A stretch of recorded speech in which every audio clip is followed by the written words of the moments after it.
Tantor Audio, a division of Recorded Books, presents The Homiletical Plot, Expanded Edition, The Sermon as Narrative Art Form, by Eugene L. Lowry, narrated by William Sarris.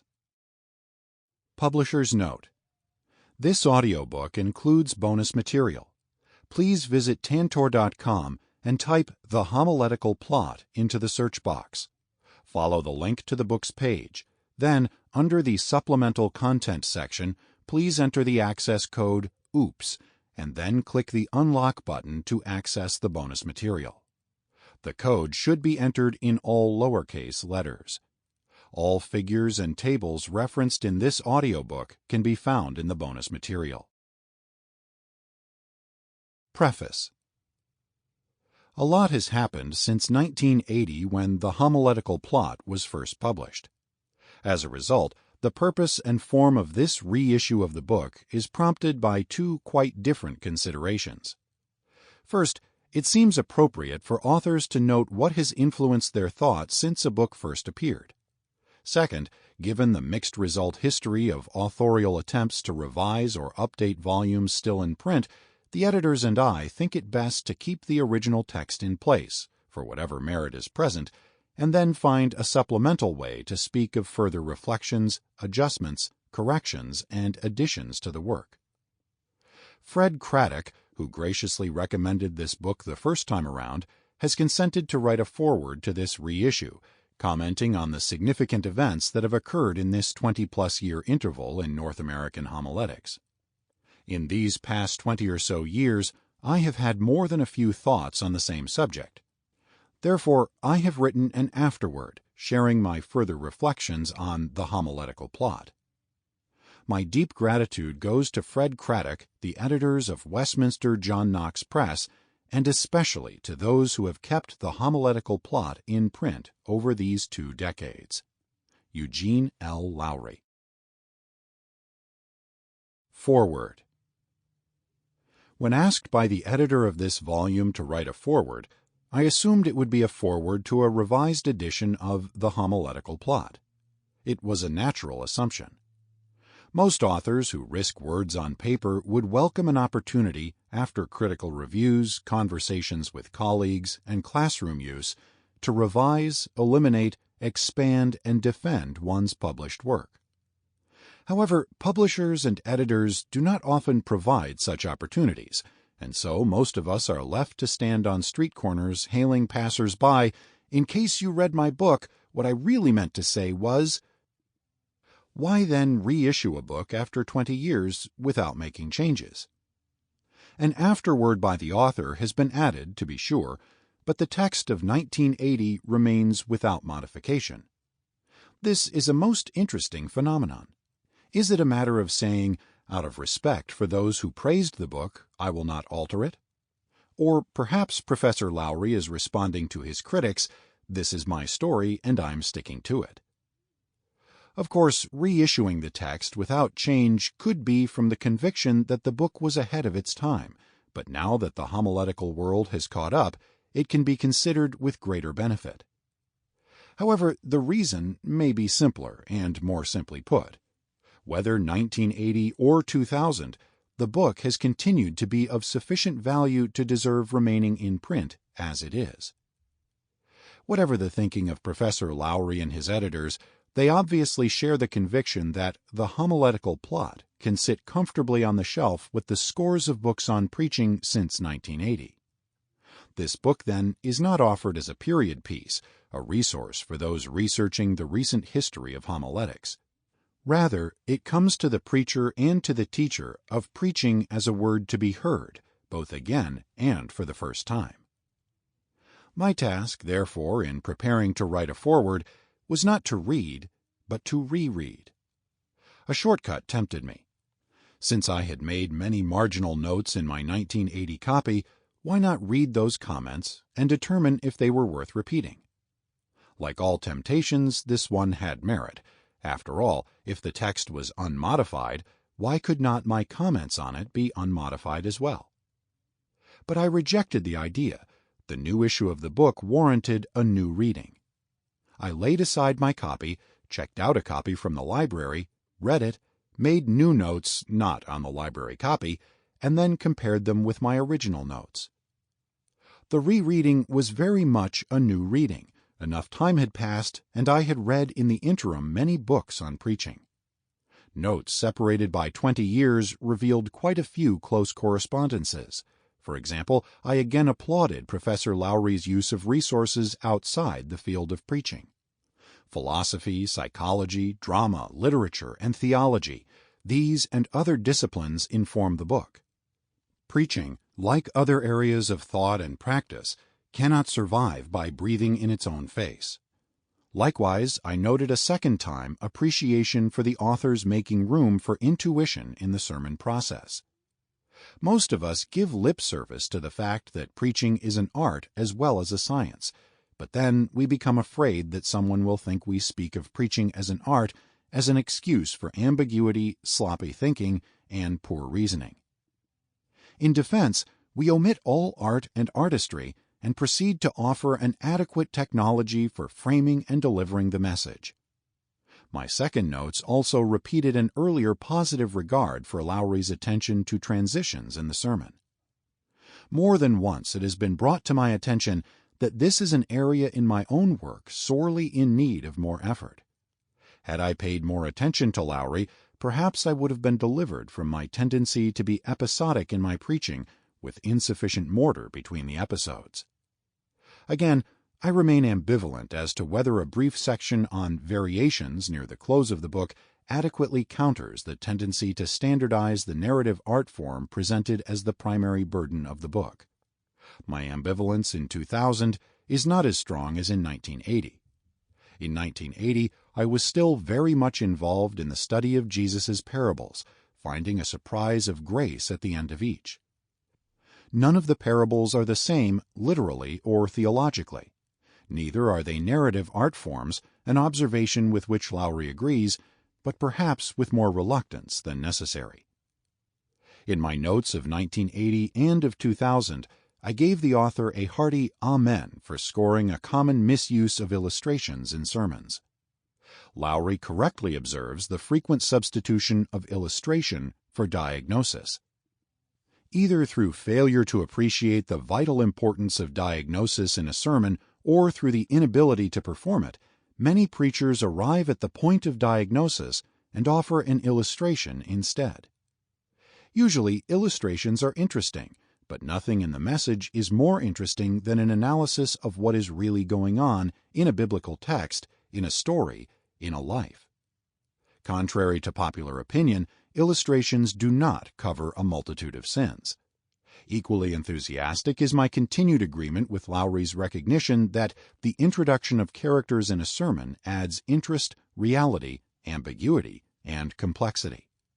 Listeners are persons engaged with other persons, and therefore sermons consisting solely of ideas, however true and important, are unreal and unengaging. A landscape without any population eventually bores even the most artistic. So important is this feature of preaching that it could well have been more fully developed, even in a brief text. In sum, the close correspondences between notes in 1980 and 2000, and there are others not mentioned here, yield the clear conclusion that there is much of value to inform and to enliven the pulpit. This is true whether or not the preacher embraces the narrative art form as the method of choice. As one would expect, many of my notes taken during a 2000 reading of the Homiletical Plot differ from those of 1980. The differences owe less to any change of mind and more to the vantage point of reflection. Professor Lowry has presented preaching as narrative art form, and he has done so in forward fashion from beginning to end. This is as it should be. After all, he is trying to help the preacher who must move from vague, inchoate notions to delivery of a clear and effective message.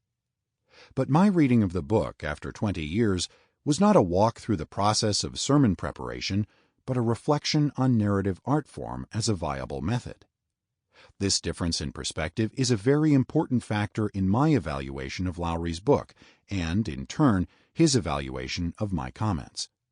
For example, after the event of Jesus Christ, his followers reread the Old Testament, and this perspective yielded results far different from a forward reading of the same texts. An account of the childhood of Abraham Lincoln, written as a daily journal, would be quite different from reflections on that childhood after he became an assassinated president. Professor Lowry's writing and my reading almost a generation later are quite different experiences of the same material, with each perspective yielding its own truth.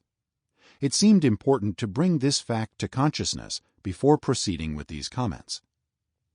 Needless to say, my present estimations of this book are influenced by trends in homiletical theory since 1980, and especially as those trends include responses to Lowry's work. Predictably, one response has been couched in Hamlet's advice to the oratorical Polonius: more matter and less art. I call this reaction predictable because there still lives among us the ancient notion that there is an essential enmity between form and content. Let someone give valuable and needed attention to form and style, and soon comes the charge that substance and content are to the writer inconsequential. Let a book on any subject reveal literary artistry on the part of the author, and immediately its scholarship is questioned.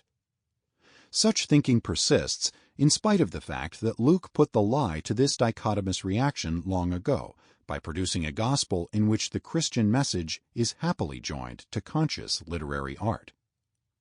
Of course, a writer may, for whatever reasons, deliberately minimize or devalue content, but such is not to be assumed of a writer who wishes to devote attention to method in preaching.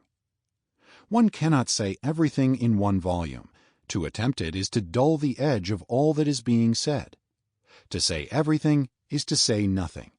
One writes of one thing with such conviction that the impression is given that this one subject rises above all others. Every good sermon is heresy when judged for all the important truths left untreated. So with the writer in the field of homiletics. Let others develop other matters with equal vigor, but let all affirm the contributions of each. Having said that, it should be noted with reference to Lowry's book that anyone who finds the content of the Christian faith absent needs to consider it again more carefully. A second criticism of the homiletical plot would be aimed at any book that proposes a new sermon form. All who preach know that a change of form is widely heard as a change of content. Suppose a preacher to a particular congregation uses essentially the same pattern for all the sermons of an 18-year ministry. The successor to that pulpit preaches with a different form, or perhaps with different forms. The 18 years of one pattern had come to define for that congregation what a sermon was. The conclusion: the new minister is either not preaching or is preaching a different message. After a few Sundays, someone is bold enough to say, "We like your talks, but we are accustomed to more Bible." An examination may reveal more biblical content in the new sermons than in the old, but a change of form is often heard as a change of content. Any book proposing a new form should be expected to be greeted with the same suspicion. On the other hand, a quick and uncritical embrace of a book may pose even greater problems for a writer. Such was the fate of dialogue sermons. Easy friends of the method assumed that if two persons speak the same sermon, then all the problems burdening the monologue would be lifted. Likewise with conversational preaching. Great, no preparation required. Step casually out of the pulpit, drape the body over the corner of a table, and ask, "What shall we talk about today?" Serious proponents of preaching as conversation in the true sense of the word, proponents who know how much difficult work is involved, run for cover screaming, "No, no, no!" Such has been the swift and smiling embrace of narrative preaching by some who read only the title of Lowry's work and rushed into the pulpit telling stories, all kinds of stories. I am sure that every time someone praises Lowry for setting him or her free from exegetical chores and theological probing, giving permission to talk about childhood foibles and Uncle Clyde's wig, and calling it preaching, Lowry crawls under the bed. With friends like that, who needs critics? Some, of course, have gone through this volume carefully and thoughtfully, and have been refreshed by it. They bring its contents in toto, in part, or in modification to their own preaching ministries with profit. If they add narrative art form to their stable of forms and methods, no one should ride the same horse in every race, then a healthy pulpit exists for both preacher and listeners. However, if anyone grasps Lowry's method as the only method, standardizing it, employing it every week without variation, then the last state of the pulpit will not be worse than the first, but the improvement may be short-lived. The late Joseph Sittler, having heard too many neat sermons similarly packaged, often complained that the minister was the only person in town with all that symmetry.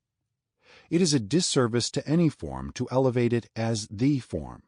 To do so is to forget the advice of Kierkegaard: something true when whispered may become false when shouted. Very likely, the major influence of Professor Lowry's work is to be found in pulpits and classrooms among preachers and teachers who may not even be aware of the sources of their views.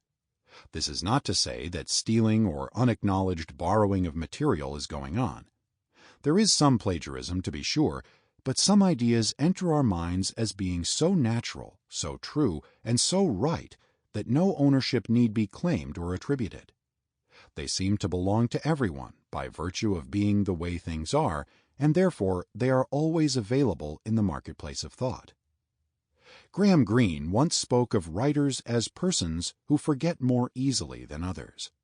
Forgetfulness, he said, is the compost of the imagination. The same is true of preachers and teachers of preaching, even those most careful to honor sources and to have the strongest conscience on the issue of plagiarism. In the 70s and early 80s, there was near panic in the ranks of homileticians. In many places, pulpits were being emptied, not only because listeners were noticeably absent, but also because preachers were losing their appetite for what they were saying and how they were saying it. Seminarians were seeking ministries without pulpit. The popular image of the preacher was that of a lifeless, nagging drone. Fosdick, Bonnell, Scherer, Franklin, Buttrick, Hamilton, Bartlett, Kennedy, and others had been out there for some time and making a difference, but there were not enough to go around, and these extraordinary few seemed unwilling to live forever. Something needed to be done. The churches insisted, and so did the preachers. The burden seemed naturally to fall on those who taught homiletics. Some repeated the old saws but raised the volume. Others busied themselves in a frantic search for new and lively forms and styles. Experimentation abounded. Anything short of Russian roulette was taken into the pulpit to create a pulse, to make some nerve twitch, to break out of the general state of ennui. Needless to say, mistakes were made. Substance was at times denied access to the pulpit while some new style was being tried. Unhappy marriages between form and content could not last. Many books were written, heavy volumes calling Israel back to her tents, thin paperbacks saying by their size and cut, maybe this might work, but if not, the price is only $5. Happily, most of those early, sincere, but flawed attempts have faded from the memory of classroom and pulpit. They surface only in the bibliographies of dissertations on the recent history of preaching. But in the main, balanced good sense has returned to the discipline of homiletics. Full meals are being served to the listeners, tasty too, and well arranged on the plate. However, it needs to be said that a few volumes from 20 and 30 years ago have survived, alive and well, because they continue to contribute to the conversation. Among them is the Homiletical Plot. This is to say, Eugene Lowry brings more than candlelight and music to the same old crust of bread. Fred B. Craddock. Introduction. There seems to be a wide disparity between good preaching, as described formally and theoretically, and what happens on Sunday morning when we leave the pulpit with that certain interior knowledge that our sermon was a good one. Likely as not, we know we violated the rules of preaching theory we were taught, or are now learning, yet it happened. The story got told. We wish we knew what it was precisely that made it happen. Not being able to identify what it is we do when we do well, we are left to happenstance. As Michael Polanyi, the philosopher, describes it, we know more than we can tell. If we could just transform our intuitions into articulate form regarding what it is that happens in our best preaching, we could cause it to happen by design. Transforming our intuitions into articulate form is precisely the purpose of this book. In order to accomplish this task, two things are necessary. First, we have to lay aside, at least temporarily, many of the cherished norms about sermon anatomy. For example, most books on preaching operate on the common assumption that sermonic organization evolves out of the logic of content. That is, one takes a theme or topic and cuts it up into equal parts, generally 3, and then organizes the parts into some kind of logical order. As such, the sermon looks like a paste-up even before it appears in the pulpit. We do this because that's the way we were taught. Even prior to seminary, we were taught this way in speech class. More crucially and subconsciously, our language system teaches us to think this way. So we have been taught the science of sermon construction as though we are a strange breed of architectural engineers. This way of thinking and organizing is one of the cherished norms we need to lay aside or even engage in battle. But that's not all. We need also to form a new image of the sermon, one that is congruent with our best preaching. Truth is, to continue our example, a sermon is not a doctrinal lecture. It is an event in time, a narrative art form more akin to a play or novel in shape than to a book. Hence, we are not engineering scientists, we are narrative artists by professional function. Does it not seem strange to you that in our speech and homiletical training we seldom considered the connection between our work and that of the playwright, novelist, or television writer? This is most remarkable when you consider that our best preaching does, in fact, feel like a story. It is indeed the story, and our task is to tell it, to form it, to fashion it, not to organize it. My hope is that whether you are a seminary student just learning the art of preaching and looking for something beyond mechanical rules, or are a seasoned practitioner, perhaps bored and burdened by the regular onslaught on Sunday morning sermon demands, you will find here a new vision of our common task. I propose that we begin by regarding the sermon as a homiletical plot, a narrative art form, a sacred story. Section 1. The Sermon as Narrative. Studying a textbook on how to prepare sermons often is like looking up a word in a dictionary in order to find out how to spell it. You have to have the answer before you can probe the question. So it is that much homiletical advice tends to function in reverse. That is, it works reasonably well in evaluating a sermon already formed, but provides very little help en route. We are told, for example, that a good sermon is one that will command the active attention of every listener. Fine, but you can't tell until it's too late. The dean of homiletical theorists, H. Grady Davis, suggests that a good sermon idea is one which is generative, that is, one which has natural unfolding power. Most of us know exactly what he means after we see one, but how do you get one? How to find a generative idea is indeed both first and foremost. First, because that is where we begin in preparing a sermon, and foremost, because once the idea is found, the rest of the sermon preparation is easy by comparison. But the question of how to find a generative idea usually involves two quite distinct issues. The first has to do with how to get started in preparing a sermon. What is going on inside my mind as I pace the floor of my study, trying to get started? What are the dynamics which mark the extraordinary transition from generalized or fragmented Sunday morning thoughts into that intuitively felt sense of having something that is alive and ready to be shaped? The other issue is even tougher. What is the form of a homiletical idea? Would I recognize a generative idea if I found one? I am not asking the question of the subject or topic of some particular sermon. I am asking about the particular characteristic form that any subject takes when turned into a sermon. Obviously, this question of homiletical form is preliminary to the other, because until we resolve the issue of form, it is fruitless to ask how one begins to work toward it. The image of the sermon.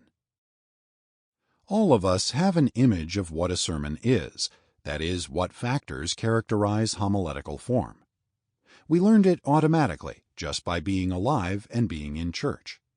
We do not think about this image, we just use it. So, quite unconsciously, it shapes what we do and how we do it. For example, we take our language for granted. We do not stop to consider the fact that our language has individual letters that are collected into words, and words into phrases, and phrases into sentences, etc. We just do it that way, and presume everyone else does too.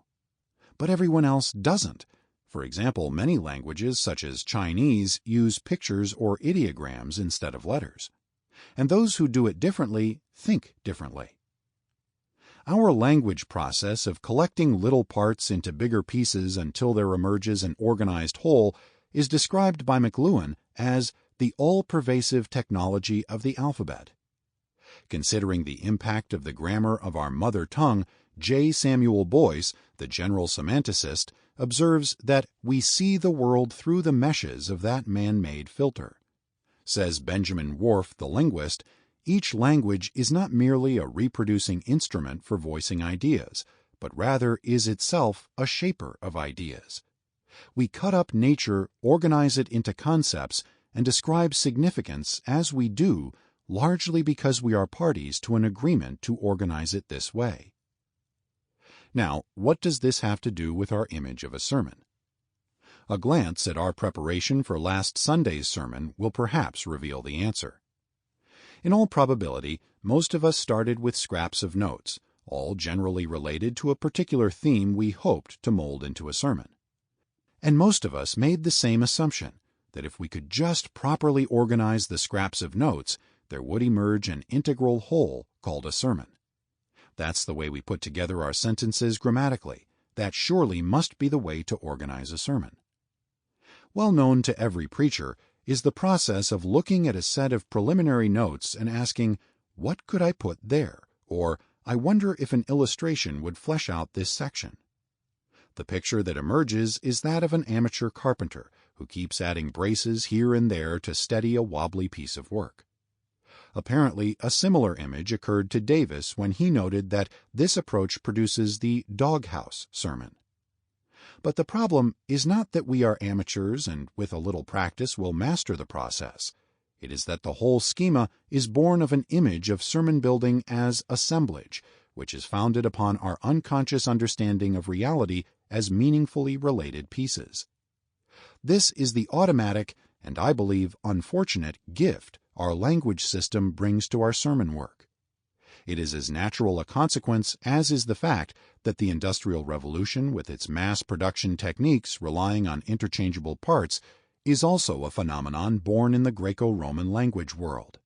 The similarity between Henry Ford's worker reaching for interchangeable nuts and bolts with which to construct a car and the preacher reaching for interchangeable anecdotes and biblical proof texts with which to construct a sermon is noteworthy.